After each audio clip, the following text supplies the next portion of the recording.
When it comes to the Tarkir meta, dragons are S tier. With a defensive scale-coated body, powerful wings, great intelligence, and even magical abilities, dragons dominate the skies of Tarkir. Dragons are ubiquitous in fantasy media. While the depictions of dragons vary around the world, we humans have been thinking and speculating about dragons for a long time. With the release of the new Magic the Gathering set Tarkir Dragonstorm, I want to talk about dragons on Tarkir and how they could or couldn't fly. And I might want to meet a dragon. Hence me building a green screen and using Unreal Engine to hang out with dragons. 1. Oh my gosh. Oh, got it!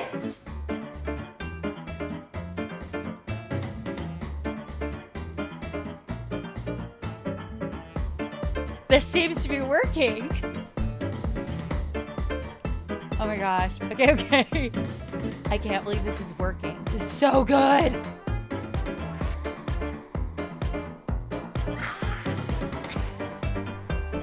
It's working! So let's get started. How do you fly? There are lots of creatures on Earth that either fly or did fly.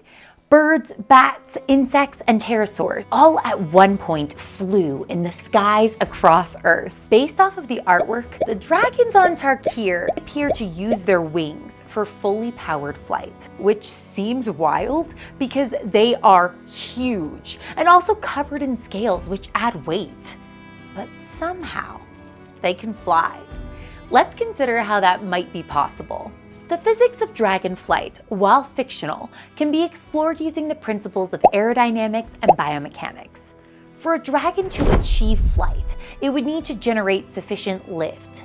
Lift is a force which wings produce by moving air. The dragons are moving air by moving their wings up and down, which can be called flapping flight. When air moves faster over the top of the wings than underneath, it creates a pressure difference. This pressure difference creates a force known as lift. But that's not all dragons need to worry about.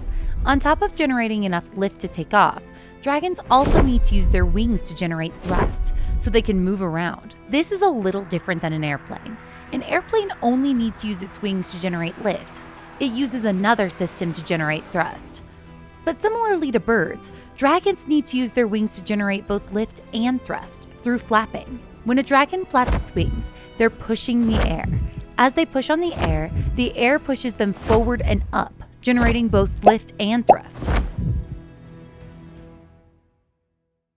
So first, let's think about the wings and look at the shape and bodies of the dragons on Tarkir. There are a handful of cards with both dragons and humans on them, and we can use these cards to get an idea of how big these dragons are. On the card, Narev, Heart of the Storm, there are people riding horses in the frame with the dragon, and it looks like they're in roughly the same plane of focus. The average length of a horse, measured from the shoulder to tail, is approximately 2.4 to 2.7 meters.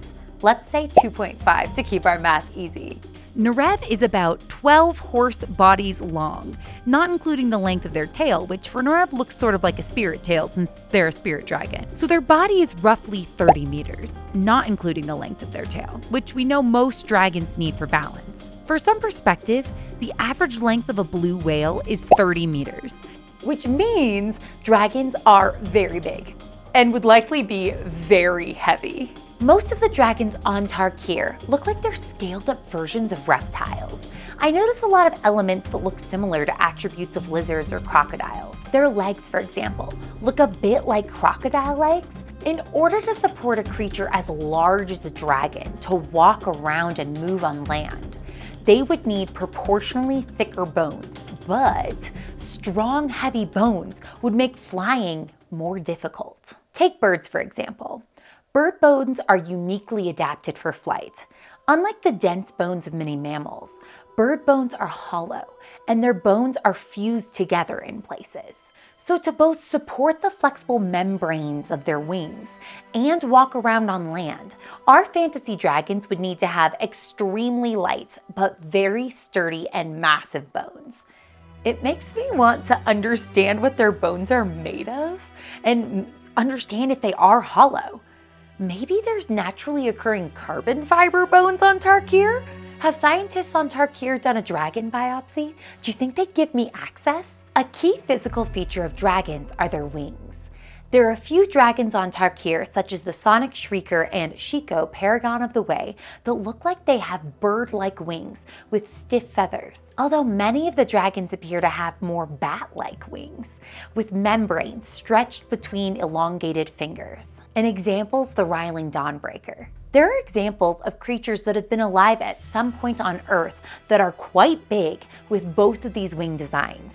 The largest flying animal in Earth history with a membrane wing is the Quetzalcoatlus, with an estimated wingspan of 11 meters. And the largest animal with a feathered wing is the Argentavis magnificens, with an estimated wingspan of around 6 meters, although scientists have kind of gone back and forth on how big they think this wingspan might have been. I spent some time looking at the artwork of dragons in the Tarkir Dragonstorm set, and their wingspans vary greatly. There's a lot of diverse dragons on Tarkir. On Earth, both birds and bats evolved to have active flapping flight completely separately, and there are many differences in the ways that birds and bats fly. And so it isn't too surprising that different types of dragons would evolve to have different ways of flying. And there are definitely pros and cons of both feathered and membrane wings, and potential problems with both designs that would be amplified with a creature as massive as a dragon. Although, I would guess that there are some additional adaptations that allow for dragons to fly. Maybe dragons have specialized air sacs, or lighter, less dense tissue, or maybe they have magical assistance or enhanced musculature to overcome the energy demands of flapping flight. Or possibly they have augmented propulsion through magic. Another thing to consider is that while dragons don't exist here on Earth, they do exist in Tarkir, meaning that maybe there's something different about the atmosphere or air currents on Tarkir that allows for dragons to fly. Let's think about the planets that we know here. Venus has the most dense atmosphere of the terrestrial planets. Now suppose Venus had a breathable atmosphere that could support dragon life. Since the atmosphere on Venus is over 90 times denser than Earth at sea level, it would require significantly less power to fly on Venus, so much larger animals could fly. In Earth's atmosphere, the buoyant force that is exerted on a body immersed in fluid, described by Archimedes' principle, is almost negligible for non-balloon objects. But with a denser atmosphere, that buoyant force might help the dragons fly. We don't know the composition of Tarkir's atmosphere, but if it's more dense than our atmosphere on Earth, we can imagine that could contribute to dragons' ability to fly on Tarkir. There's no way for us to know for sure how dragons are able to fly on Tarkir, but it's really fun to speculate and think about what adaptations they might have to let such huge creatures have powered flight. It's also really fun to dream about meeting a dragon in real life and just hanging out with them. The closest I can get to hanging out with a dragon right now is hanging out with a virtual dragon on my green screen or playing with dragon magic cards. And I think I'm gonna do a lot of both. Thank you so much, Wizards of the Coast, for sponsoring this video. There are so many incredible cards in this set, and I'm obsessed with all of the dragons. I already have plans to upgrade my Dragon deck. You can pick up your own Tarkir Dragonstorm cards now using the link in the description. Also, thank you so much to TierZoo for doing such a cool, iconic intro. Thank you so much for watching. If you want to explore more science concepts through Magic the Gathering sets, I have another video where I look at the physics of fantasy race cars right here. Oh, hold on, I have to think. I have a whole script for this and now I'm just ad-libbing.